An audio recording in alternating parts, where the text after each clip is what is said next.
حالانکہ سب لوگوں کو معلوم ہے کہ سب سے زیادہ جو مخالفت ہے وہ ٹی ایل پی اور پی ٹی آئی کی ہے. لبیک کو بھی سپورٹ کرتا ہے اور پی ٹی آئی کو بھی سپورٹ کرتا ہے. تو سر ایسے پوچھتے ہیں کہ بھئی وجہ کیا ہے, آپ کلیئر کیوں نہیں ہیں کہ لبیک ٹھیک ہے یا پی ٹی آئی ٹھیک ہے. السلام علیکم ناظرین, جیسا کہ آپ لوگوں کو معلوم ہے کہ ہم دھوبی گھاٹ میں ہیں, ہم لوگوں کے رائے لے رہے ہیں کہ سعد رضوی حسین کا ساکھ پر بہت بڑا جلسہ ہے. کیوں کبھی اس کی تھوڑی پاپولرٹی بڑھ گئی ہے, کیوں کراچی میں 240 میں جو ان کے ساتھ ہوا ہے سب لوگوں کو معلوم پڑ گیا ہے. تو آج ہم لوگوں کی رائے لے رہے ہیں کہ وہ کس کو سپورٹ کرتے ہیں. السلام علیکم بھائی جان. وعلیکم السلام. کیا نام ہے آپ کا جی؟ میرا نام بابر علی. آپ کیا سمجھتے ہیں, آپ سعد رضوی صاحب کا جلسہ ہے, آپ اس کو سپورٹ کرتے ہیں, کسی اور دوسری جماعت کو کرتے ہیں, یا آپ نیوٹرل ہیں؟ میں کسی کو بھی نہیں کرتا سپورٹ. اچھا, السلام علیکم بھائی جان, آپ کا کیا نام ہے؟ میرا نام عدنان ہے. وعلیکم السلام. عدنان, آپ کس کو سپورٹ کرتے ہیں؟ ہم لبیک کو بھی کرتے ہیں اور پی ٹی آئی کو بھی کرتے ہیں. اچھا, بھائی صاحب کہہ رہا ہے, بڑا مزہ آئے گا سننا, کہ یہ کہتا ہے کہ ہم لبیک کو بھی سپورٹ کرتا ہے اور پی ٹی آئی کو بھی سپورٹ کرتا ہے. تو سر ایسے پوچھتے ہیں کہ بھئی وجہ کیا ہے, آپ کلیئر کیوں نہیں ہیں کہ لبیک ٹھیک ہے یا پی ٹی آئی ٹھیک ہے. بھائی صاحب میرا خیال ہے آپ کو تھوڑا کلیئر ہونا چاہیے کہ لبیک کو آپ کیوں کرتے ہیں, یا حالانکہ سب لوگوں کو معلوم ہے کہ سب سے زیادہ جو مخالفت ہے وہ ٹی ایل پی اور پی ٹی آئی کی ہے. تو آپ کہتے ہیں کہ میں لبیک کو سپورٹ کرتا ہوں, وہ کیوں کرتے ہیں, اور عمران خان کو کیوں سپورٹ کرتے ہیں؟ لبیک کو اس لیے کرتے ہیں کہ وہ چیل جو مزدور تھے تو مذہبی جماعت ہے اس لیے. ہاں جی, تو عمران خان کو اس لیے کرتے ہیں کہ بھٹو کی تیسری نسل آ گئی سیاست میں. کیا کہتے ہیں اس کی, نواز شریف کی دوسری نسل آ گئی ہے. اور ملک کس نے لوٹا ہے؟ عمران خان نے.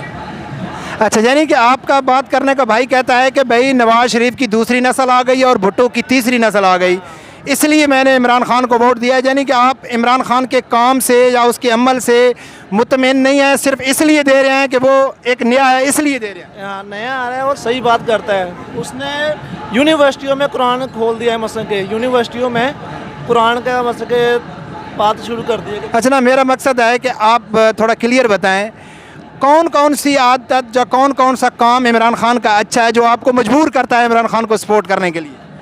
وہ یہودیوں میں جائے کہتا ہے, باہر کے ملک میں جایا کہتا ہے یہ کا نابدو بھیا کا نستعین, مثلا کہ وہاں جا کے ہندوؤں میں جا کے مثلا کہ بھائی صاحب کا مقصد ہے کہ بھئی وہ دین کو آگے رکھتا ہے, اور وہ امریکہ میں جا کے ایاک نعبد و ایاک نستعین کہتا ہے, ناموس کی بات کرتا ہے, ختم نبوت کی, ایسے بات کر رہے ہیں نا. بالکل. اچھا, میرا ایک سوال ہے, چھوٹا سا مائنڈ نہیں کرنا, کہ جب وہ امریکہ میں کھڑے ہو کے کہہ رہا تھا کہ بھئی نبی اکرم صلی اللہ علیہ وسلم کے لیے اگر کوئی گستاخی کرتا ہے تو ہم کو تکلیف ہوتی ہے, میں مطالبہ کرتا ہوں یورپی یونین سے کہ کوئی قانون سازی ہونی چاہیے کہ جو گستاخی کرے گا اس کو سزا ہو, ایسا اس نے کہا تھا نا. ہاں جی, بے شک. تو کیا پاکستان میں 295C قانون موجود ہے, اور پاکستان میں گستاخ بھی موجود ہیں, اور اسی عمران خان نے آسیہ ملونہ کو بھی رہا کیا, اسی عمران خان نے شکور قادیانی کو بھی رہا کیا, اس سے عمران خان نے تقریباً 4-5 گستاخ جن کو سزا ہو چکی تھی اس کو عمران خان نے رہا کر دیا. اس کے بارے میں کیا ہے؟ اس بارے میں مجھے کوئی علم نہیں ہے.